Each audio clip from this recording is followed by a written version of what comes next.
এক দফাতেই ভোট করানো সম্ভব মনে করছেন সিইও মনোজ আগরওয়াল। আগামী দিনে বাংলায় এই নির্বাচনের ক্ষেত্রে 6 দফা 7 দফা থেকে এবার 2 দফা, আগামী দিনে কি 1 দফা? নিশ্চয়ই হতে পারে এক দফা তো আমি তো কনফিডেंट ছিলাম कि এবার भी एक दफा হতো যদি আমার ব্যক্তিগত ওপিনিয়ন হতো ইনফ্রাস্ট্রাকচার থাকতো এক দফাই আমি রিকমেন্ড করতাম এক দফা কেন হবে না যদি কেরালা হতে পারে তামিলনাড়ু হতে পারে বড় স্টেট হতে পারে পশ্চিমবঙ্গে কেন হতে পারবে না পশ্চিমবঙ্গে দেখে দিয়েছে कि 2 फेज भी ইলেকশন একদম পিসফুল হলো 7 फेज 8 फेज থেকে বেশি পিসফুল হলো কোনো এখানে ডেড বডি হলো না কোনো এখানে মেজর ইঞ্জুরি হলো না কোনো এখানে মেজর গন্ডগোল হলো না ছোটপুট গন্ডগোল প্রত্যেক স্টেটই হয় তো ওয়েস্ট বেঙ্গলে যে মানুষ আছে ওটা তো এখন চিন্তা ভাবনা করছে কি এখানে ফিউচারে এক ফেজ ইলেকশন হোক এখানে। কথা বলবো আমাদের রিপোর্টার প্রসেনজিৎ চৌধুরীর সঙ্গে। প্রসেনজিৎ, বোঝা যাচ্ছে কমিশনের কথা শুনে অর্থাৎ মনোজ আগরওয়াল সিইওর কথা শুনে বোঝা যাচ্ছে তারা কনফিডেন্ট টপার হয়েছে, এটা তো প্রমাণ হয়ে গেছে দুটো ফেজের পরই।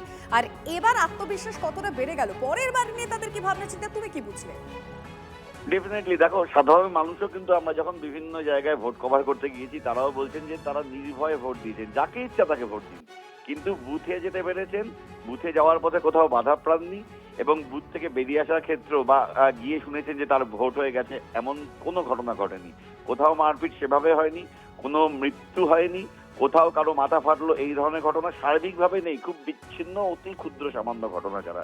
সেই জায়গা থেকেই কিন্তু কমিশন যে ভাবনা চিন্তাটা শুরু করেছে, যদি অন্যান্য রাজ্যগুলো পারে তাহলে বাংলা কেন পারে না, এবং এই 2 দফায় নির্বাচন করে কমিশন দেখিয়ে দিল এবং একই সঙ্গে বুঝিয়ে দিল তারা আগামী দিনে এই পথেই হাঁটবে।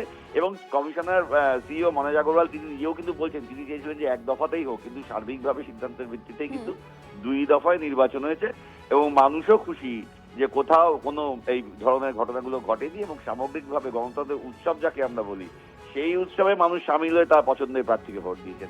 এটাই বোধহয় এবার তোমায় ধন্যবাদ। দিলীপ ঘোষ এই বিষয়টা নিয়ে ঠিক কি বলেছেন শুনবো।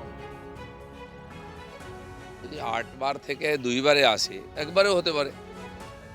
প্রশ্নটা হচ্ছে যে এবারে অনেকে বলছে এত ফোর্স।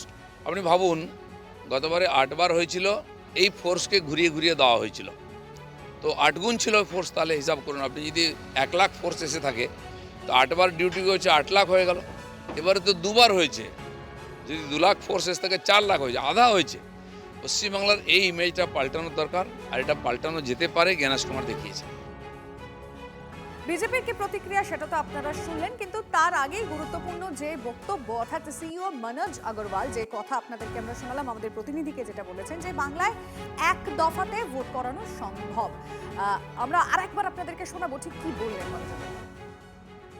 আগামী দিনে বাংলায় এই নির্বাচনের ক্ষেত্রে 6 দফা 7 দফা থেকে এবার 2 দফা, আগামী দিনে কি 1 দফা?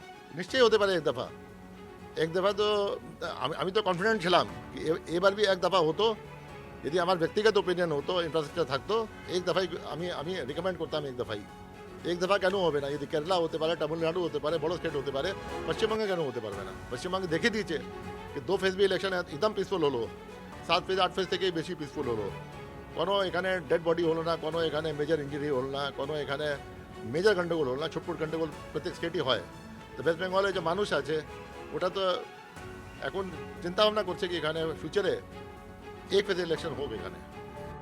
তৃণমূলের রাজ্য সহ সভাপতি জয়প্রকাশ মজুমদার রয়েছেন টেলিফোন লাইনে। জয়প্রকাশ বাবু, কি বলবেন মনোজ আগরওয়ালের বক্তব্য? না, সেটা তো পশ্চিমবঙ্গের মানুষ তো হিংসাত্মক নয়, পশ্চিমবঙ্গের মানুষ তো ভোটকে উৎসব মনে করে, তারা উৎসব মনে করে ভোট দেয়। গন্ডগোল তো করছে ইলেকশন কমিশন। আপনারা দেখুন না, ইলেকশন কমিশন একের পর এক সময় শুধু দফা বাড়িয়ে গেছে, সুতরাং উত্তর দেওয়ার পালা হচ্ছে ইলেকশন কমিশনের। তারা কেন মনে করেছে আজকে পশ্চিমবঙ্গের মানুষ ভোটকে উৎসব মনে করে ভোট করেছে, এতে ইলেকশন কমিশনের কোনো কৃতিত্ব নেই। বরং আমি বলবো, এই যে মনোজ আগরওয়াল বলছেন না, তিনি একটুখানি চিন্তা করে দেখুন, ভোটে এই ছুটপুট ঘটনা যা বলছেন, আর মৃত্যু হয়নি তা তো নয়, একজন বৃদ্ধাকে এমন ভাবে ধাক্কা দিয়েছে এই সিআরপিএফ কেন্দ্রীয় বাহিনী, তার মৃত্যু হয়েছে। সুতরাং যত গন্ডগোল টিভিতে দেখা গেছে, আপনারাও দেখিয়েছেন TV9-এ, সমস্তটা হচ্ছে কেন্দ্রীয় বাহিনীর আগ্রাসন, আক্রমণ এবং হিংসাত্মক ভাবে সাধারণ ভোটারকে মারা ধরা এবং তাদের ওপর চড়াও হওয়া। বুঝতে পারছি জয়প্রকাশ বাবু, আপনার বক্তব্য পরিষ্কার, অনেক ধন্যবাদ।